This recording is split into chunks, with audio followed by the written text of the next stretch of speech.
Hi, I'm Chris Maragkakis of Simply Be Retreats and Therapies. I'm a life coach, therapist and podcaster. Welcome to Mindful Mutterings. Please like, share and subscribe. And as always, thanks for listening. Hi, thanks for joining me. So today I'm looking at some ways in which you can become aware of what you are consuming so that you can improve the energy of that fuel. In this fast-paced world, we often forget to pay attention to the food and drink that we consume, which can lead to many health problems, including heartburn, high cholesterol, diabetes, obesity, and maybe even cancer. And we've also become disconnected from the purpose of eating, which is obviously to nourish our body and our mind. And often we can be found eating mindlessly while doing jobs or in front of a screen. And I think also we need to extend our awareness to the information that we consume through the media and entertainment, as this is also a kind of fuel and impacts on our social image and our mental health. A diet of fear or judgment-based media is likely to contribute to poor self-image and anxiety or depression, and it can also alienate us from the wider community as we find ourselves spending more and more time on our own inside. Our environment can also nourish or harm us, and an awareness of the quality of what we're consuming within our environment can have a huge impact on our well-being. And obviously being mindful can help you to improve the benefits of what you're consuming. So we're going to look at some of the ways that being aware of how and where you're consuming energy, thoughts and fuel can really start to impact on your well-being. So the first one will be better nutrition. So when we eat mindfully, we are paying attention to what we're eating. We're acknowledging where it came from, how it's been prepared, and the whole process involves us slowing down and savouring each bite. So this not only helps with digestion, but it also allows us to appreciate the food and the drink. And if we take the time to smell the food and notice what feelings that brings up, we can become aware of how good the food looks and whether it brings you pleasure or whether it doesn't look very appealing and that brings you a negative feeling. And also whether it makes your mouth water or whether it turns you off of the idea of eating it. And things like putting the fork down between bites may also help you to slow down and be present while you're eating. And then when you savour the food and drink that you consume, it changes the energy of what you're putting into your body. So scientists have now proven that water takes on the energy around it. And as our food has a high water content, viewing it positively and eating calmly and with grace will improve the value of the fuel that we're consuming. You'll feel more energized and focused, and that's really helpful then for a productive day.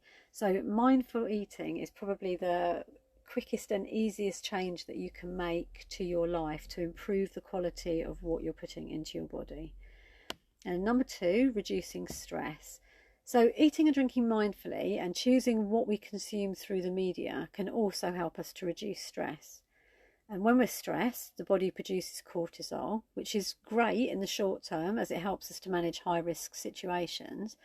But when we're exposed to it on a regular or sustained basis, it can end up leading to heart disease, high blood pressure, anxiety, depression, or even adrenal burnout.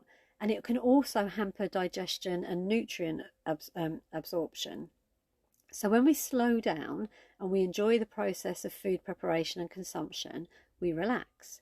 This will then help to quieten the mind, which in turn will reduce the production of the stress hormone levels. And when we're in a more balanced state, our body can process the food easier and more effectively, which can then boost our health and well-being.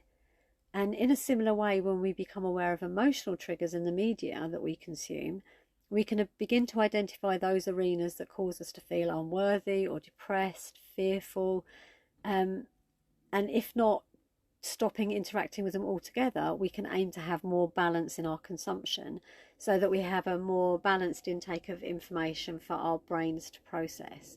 This will facilitate our body producing more beneficial hormones, which will then nourish our body and our mind. Number 3 is connecting with nature. Processed food may be convenient, but it's not the best thing for us to consume, however delicious it may be. And when we make the choice to cook from scratch, and I know there's not always time for this, but maybe it's about looking at ingredients that, if you're buying ready meals or that, making sure that they've got less additives and less processes in them. Or maybe it's about making time once a week to cook from scratch or to cook something fresh. Or, making fresh soup doesn't take long. It's super healthy for you, and it would be a really good starting place. But anyway, when we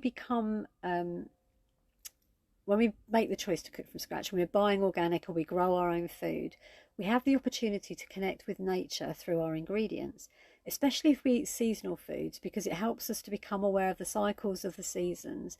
And by appreciating them, we're acknowledging the beauty and the abundance of the world around us.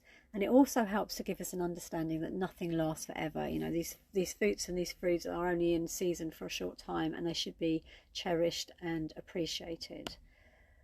Reason 4 is helping us to cultivate gratitude.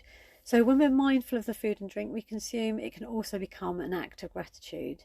So you could try a short statement of gratitude before eating. Maybe you're just very grateful for all the hard work that's gone into producing the food and drink, and the people that have made it possible for it to reach your table, and you're grateful for the way that it's going to energize your body, or something like that.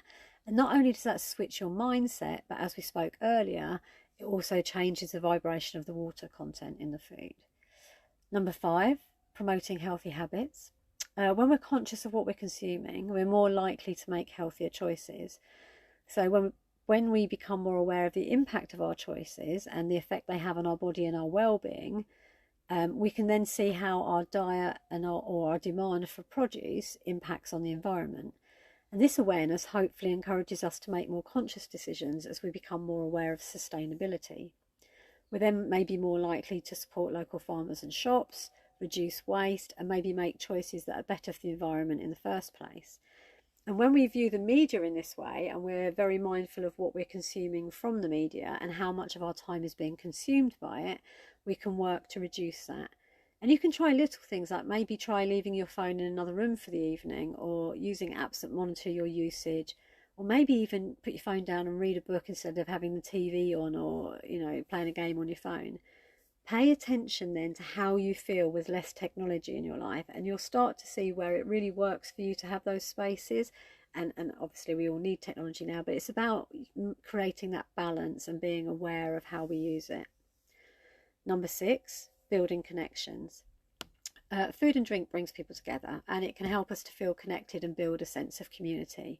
It can be a shared experience with family and friends, or a communal experience that brings wider numbers of us together so that we can connect and celebrate, or maybe even just provide an opportunity to express gratitude. Eating with others and sharing our food can be a way to demonstrate love or affection, and for some of us, preparing the food for others brings great joy and relaxation. And if you're not one of those people, that's fine. Sit, enjoy the food, but be very grateful for the fact it's been prepared for you. And in a similar way, social media and video calls are amazing. They can provide community and connection, and there's nothing wrong with the media. This is not an episode about media bashing. It's more about being mindful about how we interact with it and the time we spend on it and the information that we engage with, so that we make sure that we are adding to our life and not detracting from it. Number 7 is honouring traditions. Food and drink can also help us to honour our culture, our ancestors and those we love. Food is often a significant part of cultural identity, and by learning about it and appreciating it and preserving the traditions of it, we can acknowledge the richness and diversity of our world. And when we're mindful of our environment and the others that we share our world with, we can honour the culture of those people and of our loved ones and our relationships. And that all helps to bring a sense of connection and respect and appreciation. And also it can help to, when we choose the relationships that we have, or we choose the decor that we have in our house, we can be aware of the cultural representation that we're bringing into our house and making sure that we're using it in a positive way. And the way that we use the space in our house as well can also be used to honour tradition through maybe zoning or furniture placement. And that helps us to become aware of the way that we're living. And as we become more aware of the way we're living, we can become more aware of the way that we interact with the energy around us. And obviously energy is also a form of nutrition for our bodies and our minds. Number 8 leads us on quite nicely to energetic spaces. And so consumption is not limited to food and drink and social media. We are surrounded by electromagnetic energy and people and music and chemicals and other pollutants. And when we're mindfully aware of how we move through the world and our impact on it, we can choose to extend that awareness to the spaces that we occupy.